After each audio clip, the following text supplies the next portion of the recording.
This is The Joe Gaither Show on BamaCentral.com.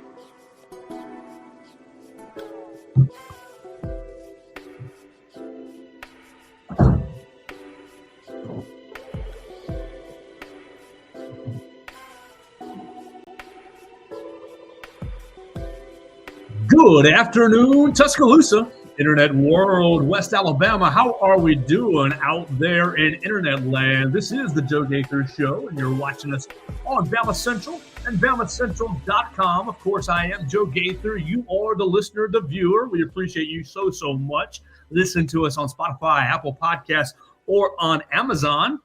We're hanging out with you at Joe Gaither 6 on all your social media machines. You can find me right there at Joe Gaither 6 on Facebook, on Twitter, on YouTube, on Snapchat, wherever you want to connect with me. You can send me your comments, questions, queries, and complaints to Joe Gaither 6. And we appreciate everybody who's watching us and subscribe to us on the Bama Central Broadcasting Network, along with our friends Blue Collar Unplugged.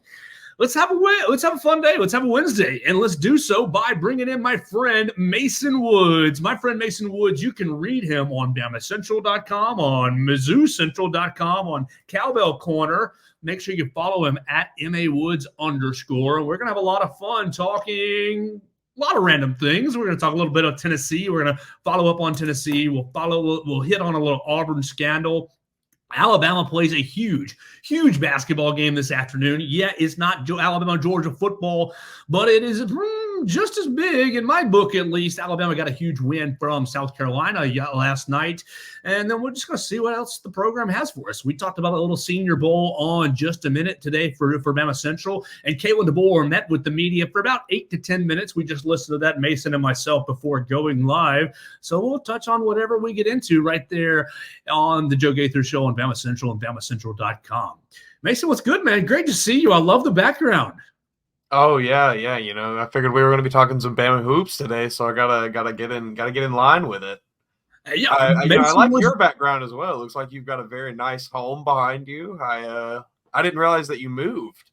I moved into Kalen Deboer's new home, actually. Yes, I'm recording from his basement. He's out recruiting. He's out in Mobile at the Senior Bowl, so he told me I could use the space today. But you know, Coleman Coliseum's empty. Alabama's playing in Stegman in Athens today, so you got the place all to yourself.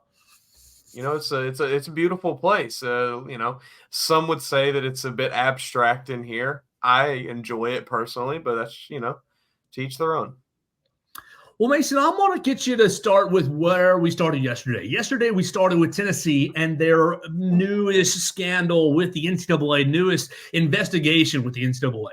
And I played both sides of the fence because, on one hand, of course, I love to get after Tennessee. It's a lot of fun to make fun of Alabama's rivals up in Knoxville.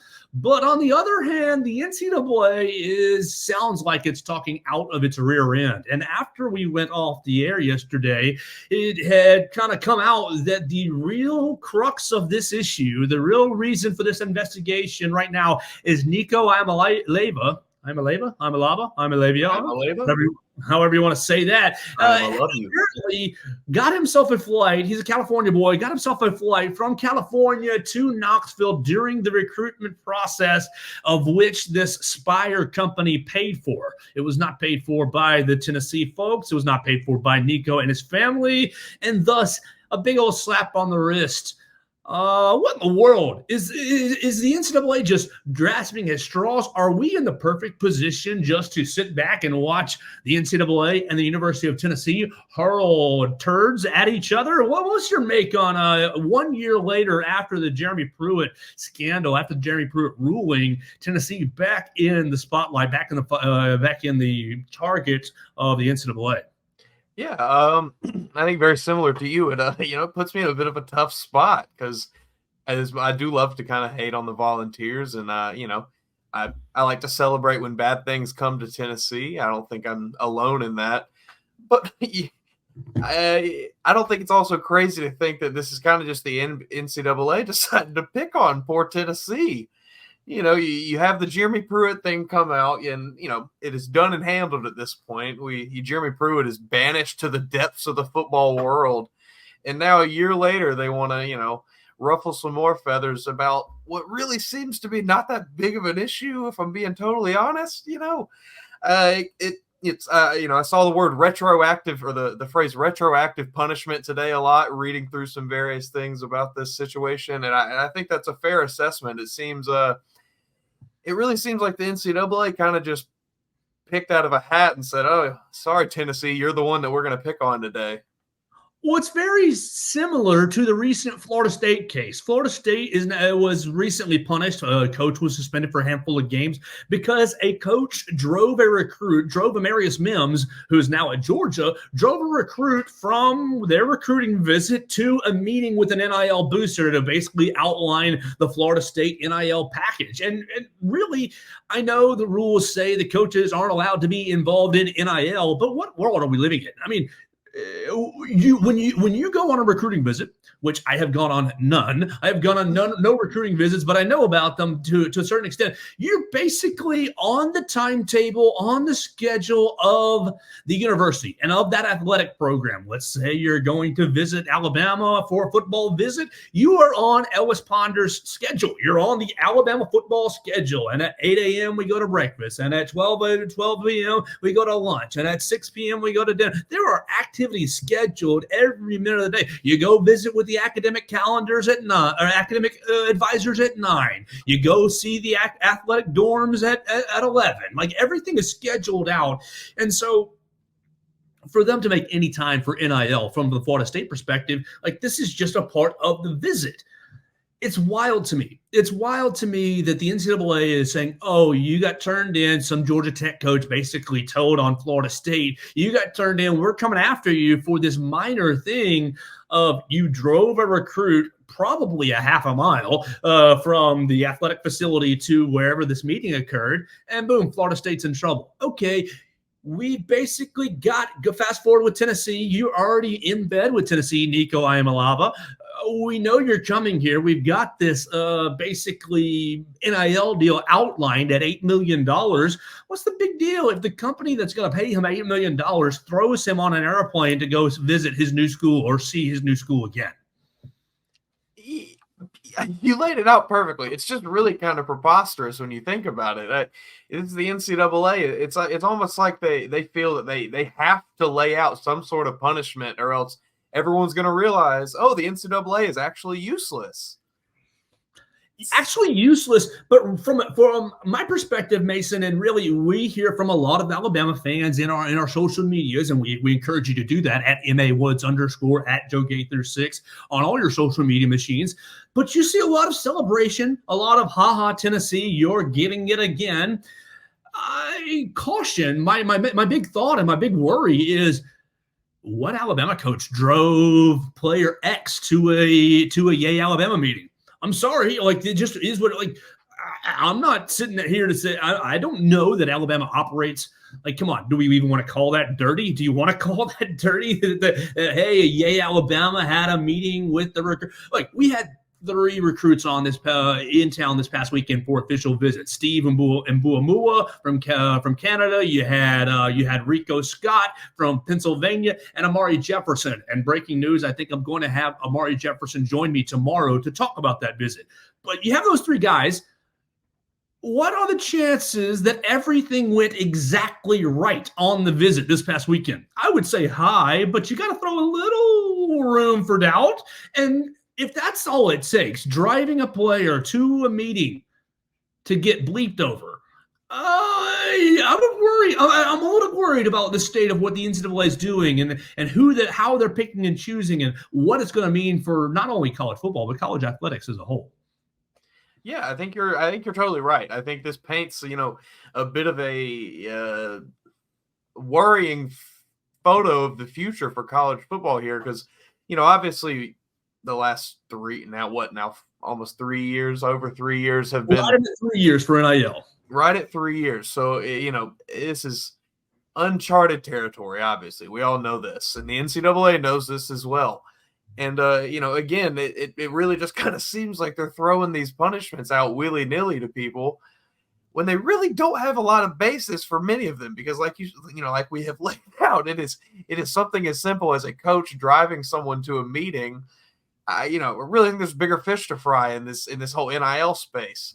A lot of big numbers get reported about these kids. I'm not really sure where the evidence is coming from to support them, but I would venture a guess to say that if those numbers are getting reported, some of them might not be necessarily the most come by the most appropriately, we'll say. Well, one guy who is benefiting off NIL, and he just transferred out of Alabama to Ohio State. We've had him on the show before, but now Mr. Julian Sayin is enrolled in Columbus. I don't know if you saw this, Mason, but Julian Sayin announced his kind of first NIL deal, or a first deal that went on his social medias today. He is partnering with Panini America for his exclusive autographed trading cards. So whatever money he thought he got to go to Ohio State, I'm happy for him. Great. It's going to be great to have him on a trading card, and awesome for him to make some money. But all this stuff is just so convoluted. You got the NCAA going after Florida State and now going after Tennessee because they're really trying to nip in the bud the pay for play. It's we're taking Amarius Mims to an NIL visit because he's a high value recruit. It's we're going outside of the realm of norm for Nico Amalava because he is a high value recruit. And so both of those aspects kind of fall under the pay for play part of NIL that people don't like. People are, you shouldn't be paying for play. You should pay them for what they have done on the field already. Do you agree? Like that creates an aspect of NIL that I think many people fall on one side or the other. Is NIL pay for play? Is it straight up for sponsorships like our man Julian Sayin and Panini America? Or is it a mixture of both? Or what is NIL, Mason? Well, I mean, I think at the current rate and, with the way it has been, it's essentially been a glorified scheme of pay for play. I don't think that's insane to say, given what we have seen players who have not even stepped on the field signing deals and things of that nature. But I don't have an issue with that. I think it's nothing, short of naive to think that college football has been anything but a professional sport in any sense for the last 20 years, probably. I think the moment you saw 18 to 23-year-old kids laying their bodies on the line on ESPN on Saturday, we had gotten well past amateurism. So I think this is something that has been in the works for a long time. I think, this seems like the next logical step. This is the NFL light. This is not college football anymore. It's not college football. It hasn't been my entire lifetime, really. I have never seen college football. Right. Like, you want college athletics, go watch track and field, go watch swimming and diving. I mean, and those athletes are working very, very hard, but those are the more amateur athletes.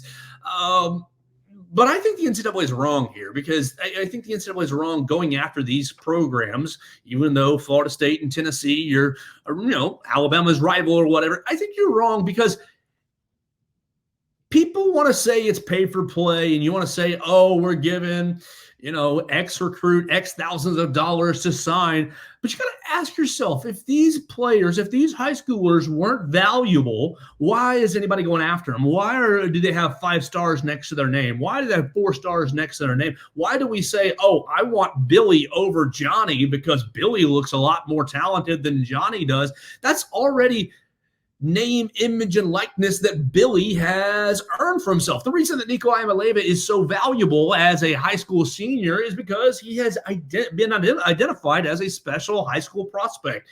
And while he didn't earn that name, image, and likeness wearing the Tennessee T, he is a valuable commodity. And so, while people say, that's not true, name, image, and likeness, that's not real.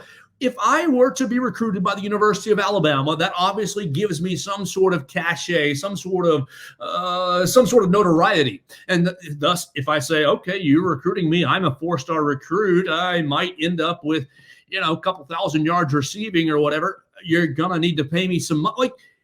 I've already built that name, image, and likeness for myself. It may not be at the stage where you're at, but you've already built that name, image, and likeness. And so for the NCAA, I just feel like they're chasing their tail here. And I just feel like it's a whole big scheme of, oh crap, we let the Wild Wild West happen, and now we're trying to go after a couple of the bad guys, when really this is how everyone's operating. Yeah, I don't think you're wrong. I think the NCAA is kind of embarrassed with the way that they let the floodgates open, and it almost backfired on them, where everyone said, if this is what you really want, we will go do it, and they went and did it. This is how every major college football program in the nation is operating, and even a lot of the ones that are not the quote unquote major college football programs. It's just, it's the way of the world now. Absolutely. All right. So we'll have to keep paying attention to what happens with Tennessee and what happens with Nico Iamaleava. And if, Heupel gets in trouble, their chancellor basically dropped a huge letter that we outlined in yesterday's program, basically giving a middle finger to the NCAA and saying, come get us, essentially. Did you like that move? What did you make of, I honestly, I did. I liked it a lot. That's the man obviously knows that, he doesn't fear the NCAA. So we can say that. I don't know, if Tennessee did anything wrong or not, but they clearly do not fear the NCAA.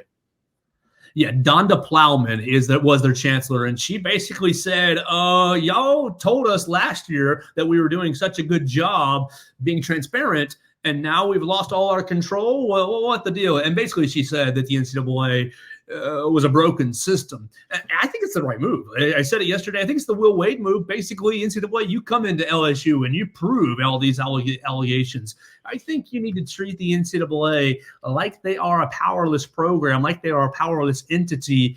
And if everyone treats them that way, then maybe they will be powerless. I mean, when is the NCAA going to ban any school from the college football playoff this year? No, they didn't ban it. Michigan, they don't have jurisdiction over the college football playoff. Why do we care about what they say about any school and any punishment? Yeah, I mean that's exactly correct. The NCAA is a shell of what it once was as far as the power it held over the college football world. And, we see it year in, year out. Teams or programs like Tennessee are just blatantly, openly just kind of saying, this is – oh, I see we have some commenters. One Melissa Woods is agreeing with you. It seems like she's agreeing with you a lot, very much. Tends to happen, People with the same last name I have found tend to agree with each other frequently. What do you think last night of Tennessee losing? Because we did a little SEC midweek basketball yesterday, kind of talking about the slates, and we talked about the Tuesday slate, South Carolina, Tennessee. Then you had the Egg Bowl, and I basically glossed over, I glossed over the South Carolina game because I thought Tennessee was going to bounce back from their bad performance against Vanderbilt. And I thought South Carolina, maybe some of their air, they used all they could against Kentucky, but 2 top 10 wins for South Carolina, and now Alabama has a pretty nice little advantage over in the SEC standings. The Gamecocks are feisty. I did not. I'm like you, didn't really necessarily expect to see that. Obviously, Dalton Knecht was fun to watch. That's mostly why I had tuned in. Honestly, was to see him, but it was a pleasant surprise to see South Carolina jump out and pull that off like they did, because they have, like you said, they've kind of been hot, and it seemed like maybe it would start to die down eventually, but it's just not happening. So South Carolina, they're definitely going to be probably a tough outcome when it comes to the SEC tournament.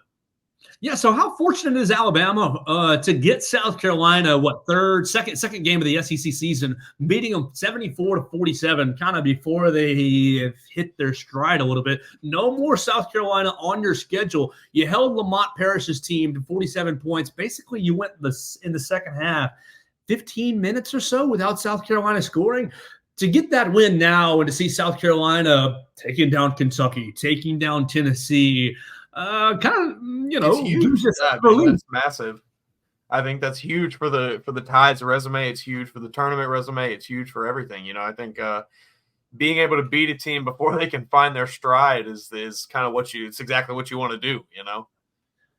All right, so put me in your shoes last Saturday, not Saturday 5 days ago against LSU, but 12 days ago against Tennessee. I was pulling my hair out for obvious reasons, the Tennessee connection, but you spend 7 days go by, you beat Auburn, you beat You beat LSU, you see Kentucky lose, you see Tennessee lose, you see Auburn lose again. So all of your immediate rivals all falling down around you. Just a wild 2 weeks in SEC basketball from an Alabama perspective.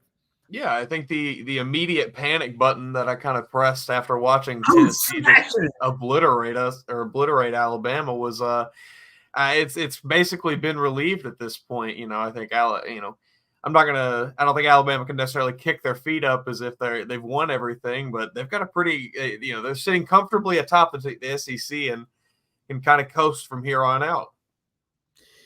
Alabama taking on Georgia today at 5:30, 2 hours from now in Stegman Coliseum. And our man Blake Byler has driven over from Tuscaloosa to Athens. You can follow him at Blake Byler 45 _ at Blake Byler 45. Excuse me. He has our cover today on BamaCentral.com, and the cover centers around Nate Oates and his technical fouls. Alabama 17-4. In games where Nate Oates has procured a technical foul, basically saying, oh, maybe it's not a bad thing for Alabama. All right, you got everything going your way. This would be the perfect time. The perfect time to lose a game against the 78th ranked team in KenPom in Athens. 4-2, the 4-2 Bulldogs. Look, let me just take the hat off, the professional hat off. I will lose my dadgum mind if Alabama loses this game. I will not be a pleasant person for the rest of the week. For the rest of the week. This has trap, kind of written all over it. I think you're exactly right. Trap! Yeah. Admiral Akbar.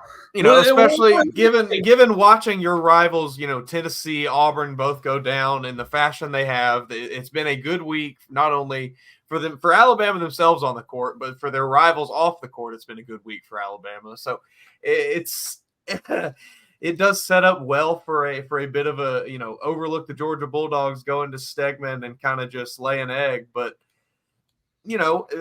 this team has shown flashes of maybe being a bit different. I think they've got a bit of a bit of juice behind them sometimes, and maybe, going into tonight, they can kind of keep it up because, it's definitely a tough spot. I got my Georgia buddies texting me already, and there's no reason. There's no reason for Alabama to go into Stegman Coliseum and lose. Alabama 6.5-point favorite, but road wins in the SEC, road games in the SEC. That is, it's not easy. It's not easy to win on the road. I think as of last week, home teams were 31-10 across the 41 SEC games this year. That stat is courtesy of one Wimp Sanderson from inside the locker room. What do you think of Grant Nelson? What he's done this year? I know underwhelmed, but really. The second half of that Auburn game, and maybe this is my fan glasses, my gun glasses on really thick. I'm hopeful. I'm expecting, I think, that the second half of that Auburn game is going to spur Grant Nelson into a real role on this team and a real make him a real contributing factor again.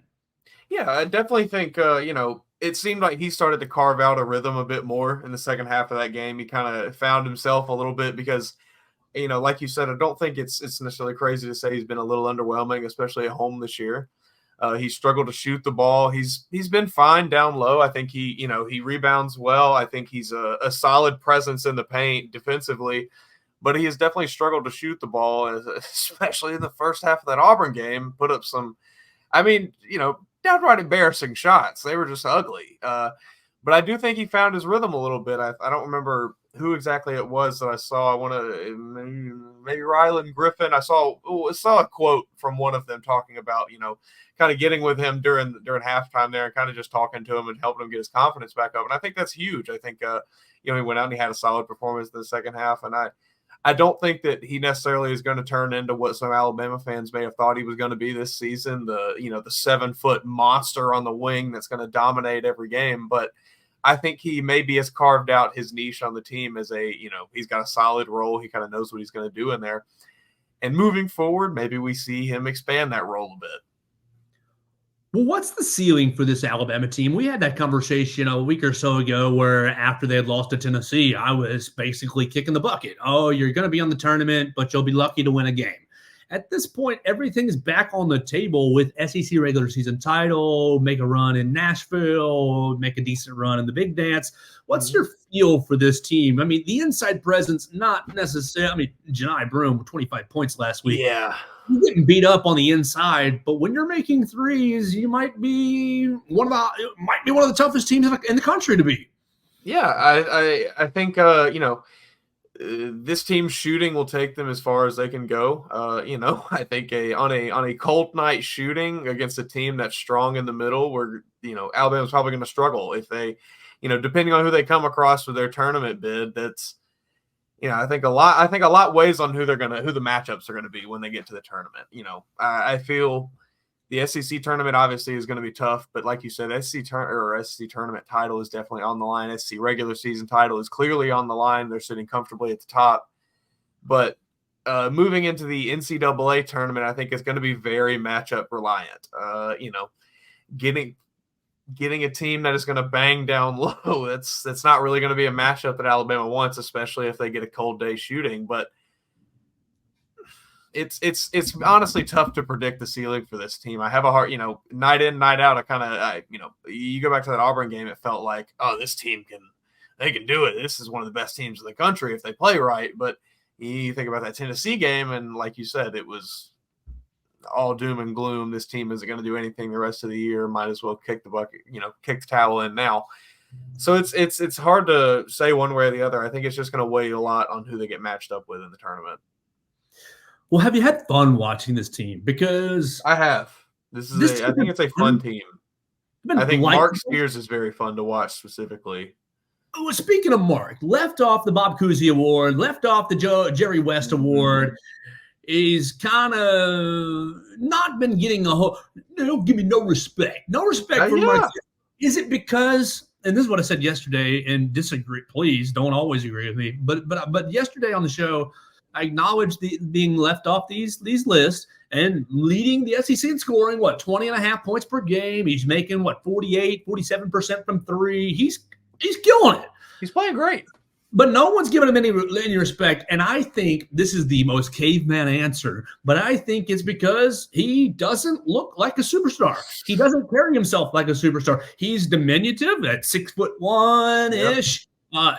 He's got a very nice looking face. He's a nice young man. He's soft spoken. Every time that we've had him in the media, he's exuded kindness, but confidence, quiet. He doesn't carry himself with the, who would it be? He doesn't carry himself with the Jermaine Burton swag at all. Obviously different sports, but he doesn't carry himself with the bleep you. I'm about to you watch me hit these threes. No, everything he does is effortless, which might speak to his greatness, but I think often hurts his perception. No, I don't want to just continue to agree with you, but I do kind of think you're right here. I think, the way that he carries himself and being just overall a smaller player. Is it because he's a small ball boy from Ohio? He's a transferee? It might be, I think he's probably humbled a bit being a transfer. I'm sure that's a bit of a humbling experience leaving somewhere, given, he had a bit of an upgrade going from Ohio to Alabama, but I'm sure it's still a bit of an odd experience. But I think, it goes back a lot to just kind of the way he carries himself on the court. He is not that, animated while he plays. He's not really in anybody's face. He's not throwing balls back at people after he shoots and things like that. He doesn't really have that streak to him. But I do think he is quietly one of the better players in the SEC, in the country. However, it's also kind of tough to project him to the NBA like some of the other top scorers in the country might. He doesn't really have that NBA body type. Standing at only 6'1", he's kind of a smaller guard. That's really not the way the league has been going these days. It's a lot more positionless basketball. Just get somebody really tall and long who's a freak athlete and just do whatever. So I think a lot of those things are why he doesn't necessarily get the national attention he probably deserves with what he's doing on the court. Is it Mark Sears or Dalton Knecht, SEC Player of the Year for you? Mark Sears has been great. I think, I do think, I don't know. That's hard. It really is, because I think Sears, on average, overall has probably been more solid. I think you can look to Sears' performances, and there's probably less underwhelming games on the schedule for him, or less underwhelming performances.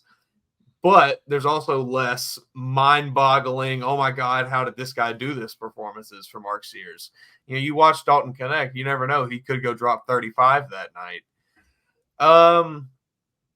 It's going to be a close race. I think it's definitely going to come down to the wire. I'm interested to see kind of if Tennessee can right this skid and get back on track. Maybe be their life doesn't get any easier. You see who they're playing Saturday?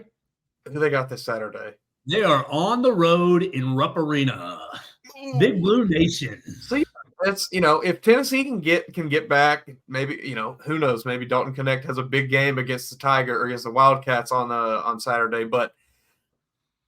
Oh man, that's really hard to call. I don't want to say one way or the other. I will say Dalton Knecht has made me tune into more Tennessee games than I expected to tune into this year.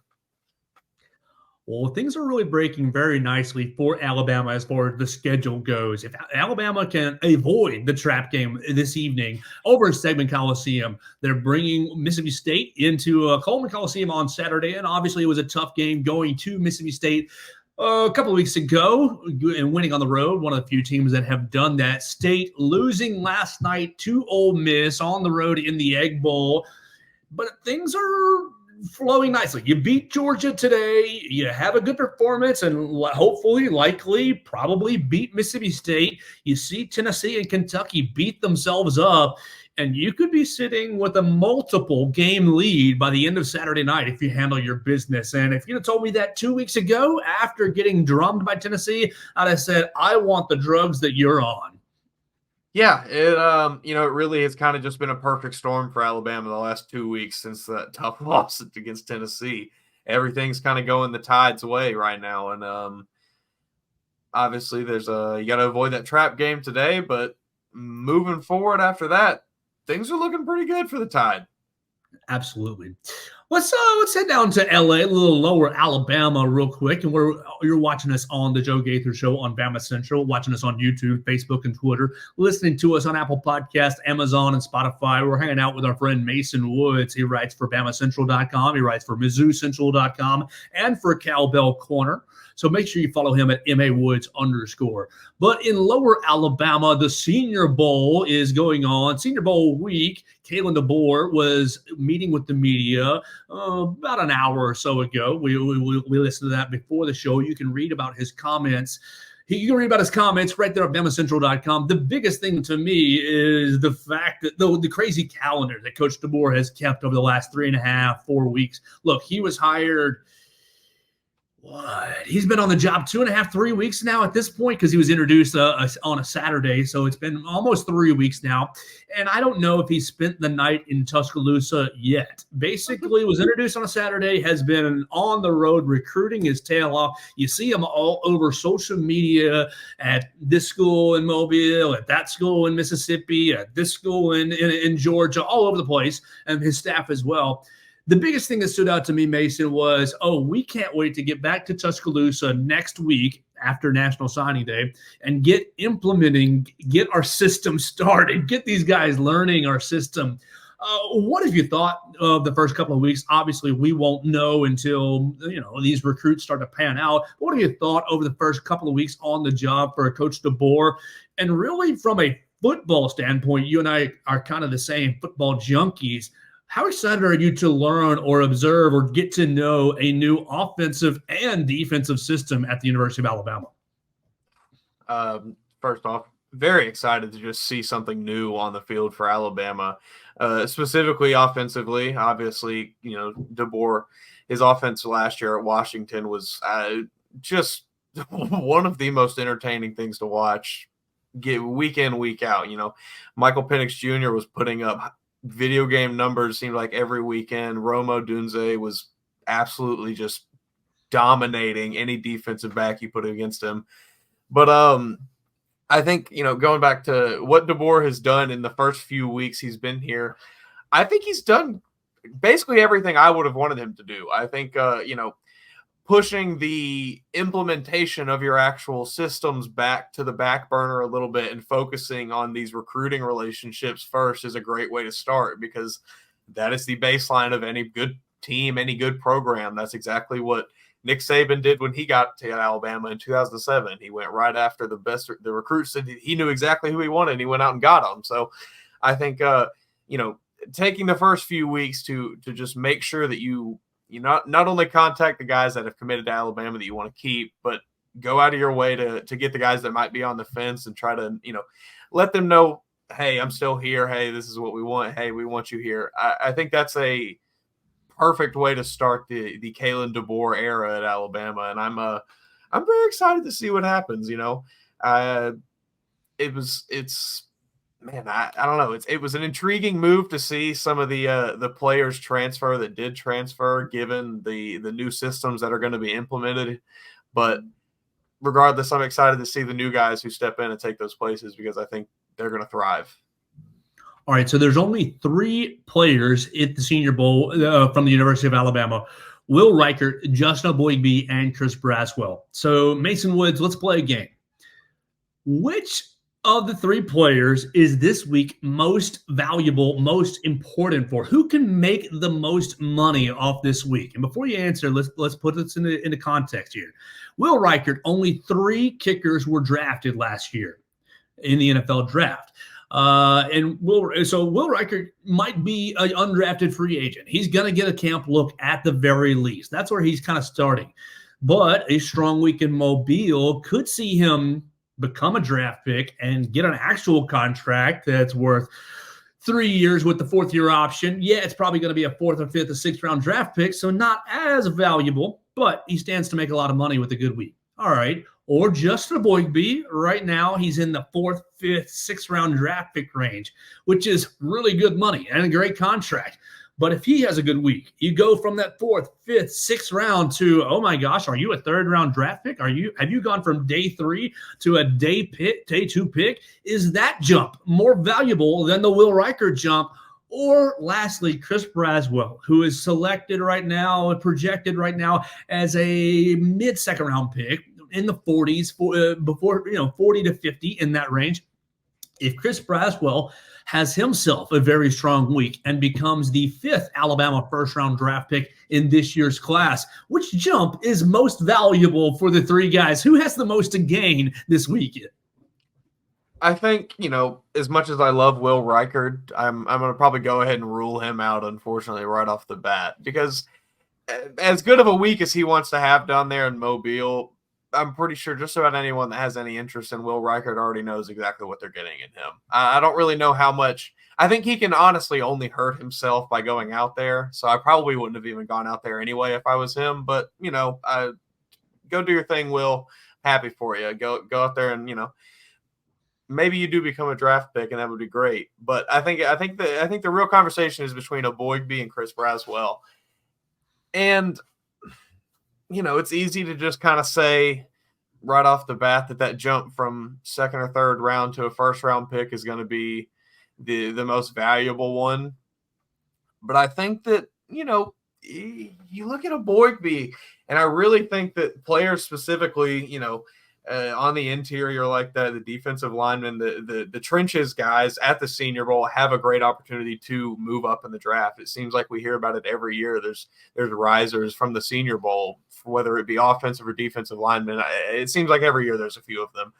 And, getting yourself out of that conversation of, all right, that guy's a day 3 pick, into you could land in the 2nd round, you could land in the end of the 3rd. I don't know. I just think that's more valuable, because the range there of being a, probably high 2nd round pick to a low 3rd round, who knows, maybe you sneak into the 1st round. I think it's very, very unlikely for him, but I think that jump of going from a 5th, 6th, maybe 7th round pick to a 2nd, 3rd, 4th round pick is probably I think that's a bit more valuable overall. All right, so you're a Tennessee Titans fan. Yes. And I'm a Chicago Bears fan. It's tough. Not as tough as that, though. But which of these 3 players would you like most on at the right value? Obviously, you're not going out and drafting them in the first round. Let's just say you get them at the correct value. I'll just say I want a Boygby for my Chicago Bears. I think Boygby put the film that he put out this year, playing both the run and the pass, the way that he was in every single frame. He played like a man who had football taken away from him for an entire for a year, as he did the previous year with a neck injury. I think a Boygby is going to offer teams underrated versatility up front. Well, which one of these guys would you like to see in the two-tone blue? Give me Will Reichard. Consistency. Nick Folk was great last year, but the man, he's not going to be around much longer. He's already ancient. Go ahead and just give me that. Give me Will Reichard. I miss the days of knowing exactly who the Titans kicker was going to be before we're going into every season. It's been I'm trying to think. Ryan Suckup left in like 2018, 2017. So it's been a minute. So, yeah, go ahead and just Will Reichard, just come on down, get you the two-tone blue. I've heard get you a nice little Oilers throwback. I think he would wear it nicely. Oh yeah, yeah. That's what I'll take. I'll take some consistency in the kicking game. He might not hit the long ones, but he's going to be automatic from 45 and in. Well, that's what he was showing. Occasionally the long ones. Yesterday was bombing 60s down in Mobile, and that's his big concern is, do you have the leg strength to kick in the NFL, to kick in New England and the Buffaloes and these terrible weather locations? We'll see about that. You can come on down to Tennessee. We don't really have to play up there too much, so. Mason, let's talk about a little scandal before we get out of here. Let's talk about some weirdness down on the plains. Weirdness down on the plains. Let me make sure I have all my facts right. So I'm doing a little filibustering, a little digging as I'm making sure where was I at? Hold on. Here we go. Auburn tennis team. That's where we're headed next. Let's see. Where is my? I thought I hit like on that tweet. Maybe I didn't. Auburn tennis. Because I want to make sure I get our names right. I don't want to paint any wrong pictures about anybody. Yeah. Auburn tennis is getting rid of Coach Caroline Lilly, effective immediately. And this is from multiple outlets. And of course, look, we're not sitting here talking about tennis each and every day on the Joe Gaither show on BamaCentral. We know those athletes do work very, very hard. Look, I am always an awful tennis player. But okay, here's the deal, and here's some scandal, and I just want to get everybody's kind of reaction. You can react at Joe Gaither 6 on any social media platform of your choosing. John Cohen, Tuscaloosa native, Tuscaloosa Academy graduate. John Cohen is the Auburn athletic director. He announced on Sunday that Auburn is parting ways with women's tennis coach Caroline Lilly. Lilly is coaching the 14th ranked Auburn Tigers. Obviously, we are right in the middle of the tennis season, and it seems like Coach Lilly was fired for an inappropriate relationship with one of her players. What in the world is going on at Auburn, and why is this the second coach-player relationship? And when was that softball coach? 4 years ago? 5 years ago? You remember Auburn had a softball coach who his son was an assistant, and his son was involved with a player as well. So this is the second time in a short span of years that Auburn has dealt with a player-coach relationship. What? What are you doing? What are you doing, Mason Woods? Oh man, that's a touchy subject. What are you doing? Because there's really a handful of things that it is like, hey, as a leader of athletes, leader of people in general, you absolutely do not do these things, and that is right there at the top of the list. It's like, how can you not? Let's just control ourselves here. Let's be professionals. Let's act like professionals. It's just insane for this to even be something that happened, and it happens. Auburn is not the only people that, or if this is true. Auburn is not the only program this has happened to. It's happened all across the country at every level of sports, at every level of corporate America. It happens all over the place. It's just insane I cannot fathom the boss, coach, teacher, whatever relationship to, peer. It's just insane. Control yourselves. It's very simple. Keep it in your pants, folks. I know that you are working very closely, like my friend Wendell Hare commented, keeping things in close proximity. I know you're working very closely with these athletes. And look, let's not be idiots. A lot of these athletes are attractive. You can look up the University of Alabama's campus, male and female, attractive people. They are, God's 1%. Essentially, they're good-looking people. But come on. What are we doing here? You're throwing away. Here's the thing that blows my mind is, okay, I know attraction, you can't, sometimes you have a hard time controlling who you're attracted to. I get that.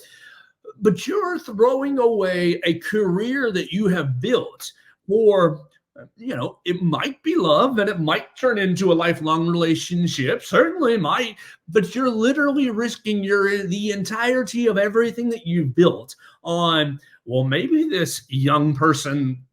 It's weird. I mean, yeah, look, I don't understand. I don't understand it.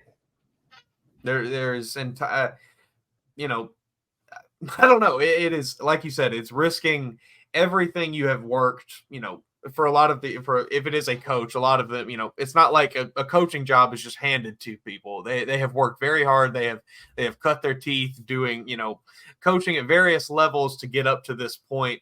I cannot fathom why you would just say for a short little something with an attractive person, let's throw away my entire career so I can never get hired again. And I have to completely pivot what I want to do.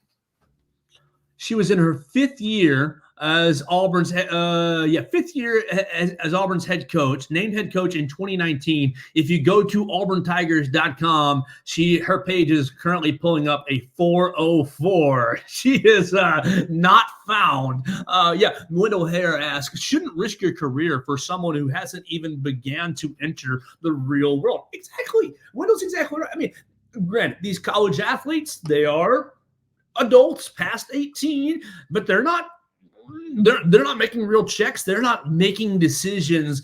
I don't think they're always making decisions with long-term implications. Sometimes, hey, it's just college. Hey, it's just fun. And granted, that doesn't make it right at all. But golly, the whole thing just blows my mind as far as we're covering the SEC. This is the premier athletic conference in the country. Like your next step from college tennis coach is what? Olympic level tennis coach? I don't really understand. Know what the next step is. You have reached the pinnacle. She it says took Auburn to the Sweet 16 the last 2 seasons. So your program is on the rise. Did you think you weren't going to get caught?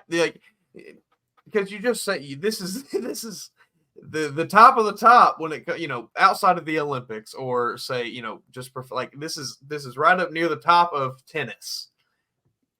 Every bit of attention that could be on tennis is gonna be here. Why? Do you think you're not gonna get? It's insane. There's so many eyes surrounding everything that you do. If you're a coach of any sort of college program, to think that you are immune from any bit of peeping eyes or prying eyes is just absolutely insane. I think Wendell Hare makes a good point in combination with what you just said. Wendell Hare comments, again, sounds to me like someone else on the team was jealous because they didn't get the same treatment. You just said, do you think no one's going to notice?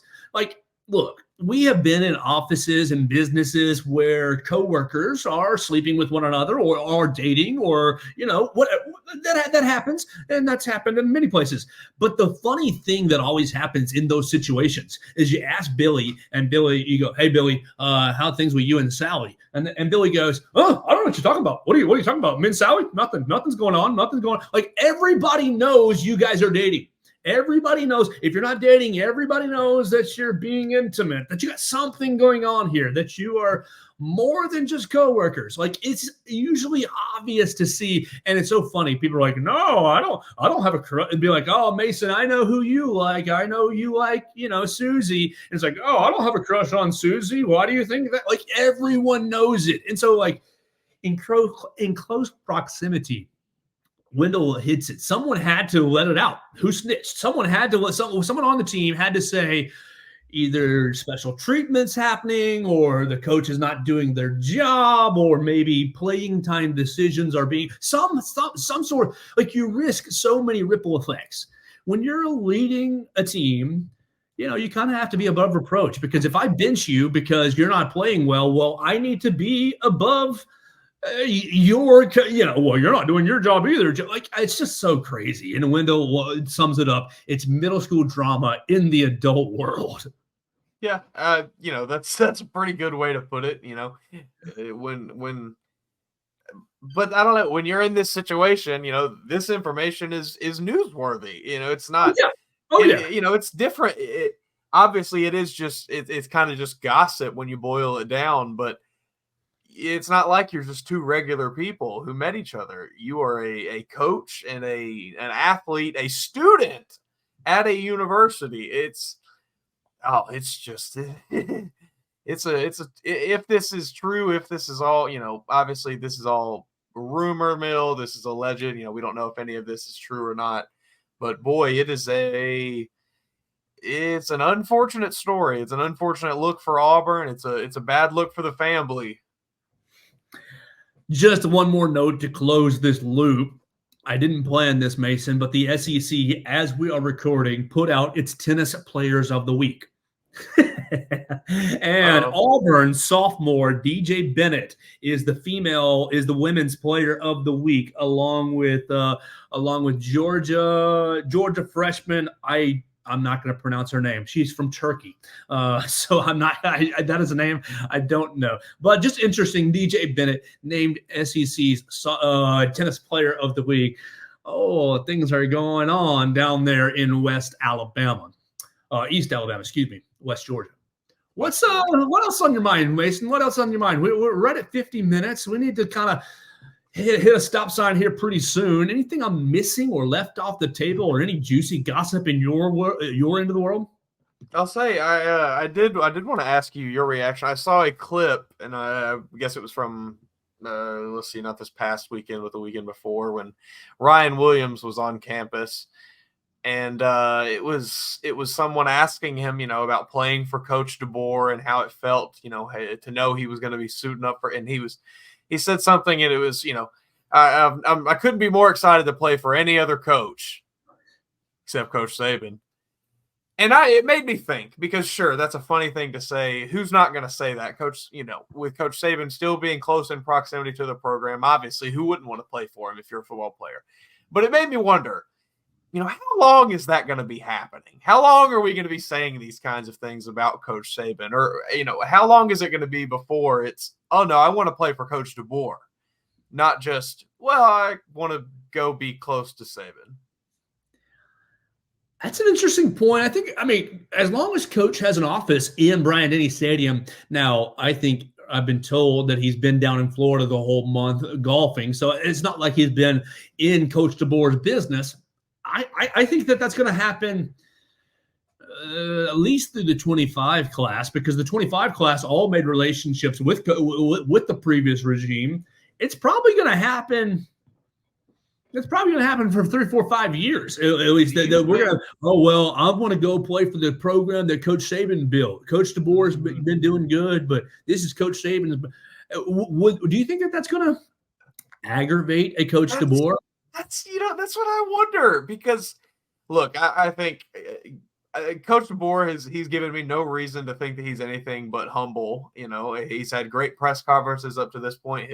The introductory press conference, I thought I liked everything he said. I was very impressed by his speech and everything, but surely that would weigh on you. I mean, you took this job. Obviously, he knows the situation he's come into. He knows exactly who he's following up. He's not a stupid person.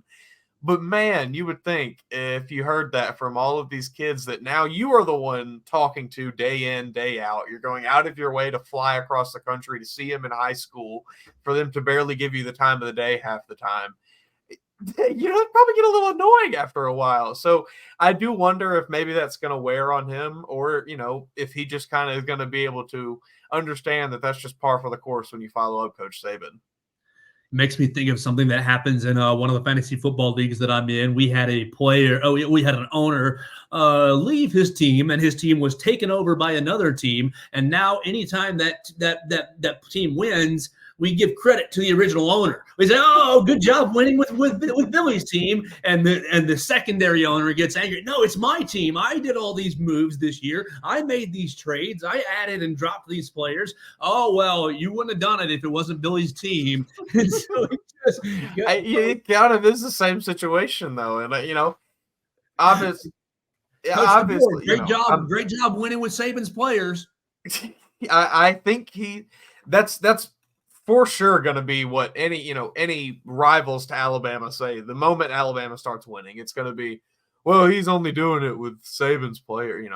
That's all that Alabama feds said when Les Miles won a national championship. Well, he just did it with Saban's players. He did just do it with Saban's players.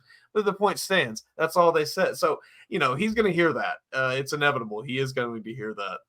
Do you not get more ownership of the situation now that the transfer portal is so prevalent? You can basically, it wasn't his intention to have 27 guys ship off and to bring in a bunch of new players, but it's kind of happened to happen. And if next year's team, he's going to ship off probably another 15 to 20 players and shuffle in new guys. I think, to the average casual football fan, no, that's not really going to mean a whole lot because they're not following the workings of the transfer portal. They just see the crimson on the jersey and say, well, Coach Saban was there a year ago. That's the only reason they're good. But to anyone that, follows college football even a little bit, more than casually, they could probably see, okay, Alabama, because the team was essentially gutted. They lost a lot of very crucial key contributors to last year's team. So I do think he is due a lot of credit for, what they do, whether it's good or bad this season. Absolutely. So we will have to follow it, and we'll be paying attention to Coach Deboer as he returns to Tuscaloosa, and we get a little National Signing Day action. I do expect to have Amari Jefferson join me tomorrow. He was in Tuscaloosa. This past weekend for his official visit, and it sounded like his first time meeting with Coach Deboer. Really looking forward to catching up with Mr. Football from Tennessee. How about that? Alabama with Mr. Football from Alabama and Mr. Football from Tennessee. Both guys playing wide receiver. Both guys going to kill it in the Kalen Deboer system. Mason, thanks so much for hanging out with me today. Make sure you guys go follow Mason Woods at @MAWoods_ on the X machine. Anywhere else you wanted to look you up, Mason, and make sure you read him at BamaCentral.com, at MizzouCentral.com, and at CowbellCorner.com. Yeah, you can just check me out on those three sites. Find me on Twitter for some, semi-uninformed takes, but hey, they're confident. That is the header of my browser from Barry Sanderson. Often wrong, but never in doubt. There we go. Yeah, that's exactly how I like to operate. Got to credit the Sandersons for that. So we're going to get out of here for the day. It's been a fun Wednesday. We will hopefully catch up with Amari tomorrow. If we don't, we'll get him on in the very near future. We've been texting, and it sounds very positive so far. And we'll, continue to cover the Senior Bowl. Nobody cares about the game on Saturday, but hopefully we will not be. Oh man, if Alabama loses this game tonight against Georgia.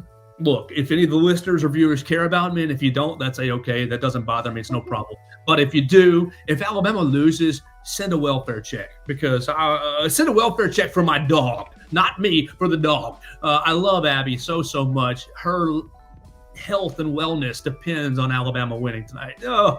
No, I'm exaggerating. I'm sorry. Mason, let's get on out of here, and we'll see everybody else tomorrow on the next edition of the Joe Gaither Show on Bama Central and BamaCentral.com.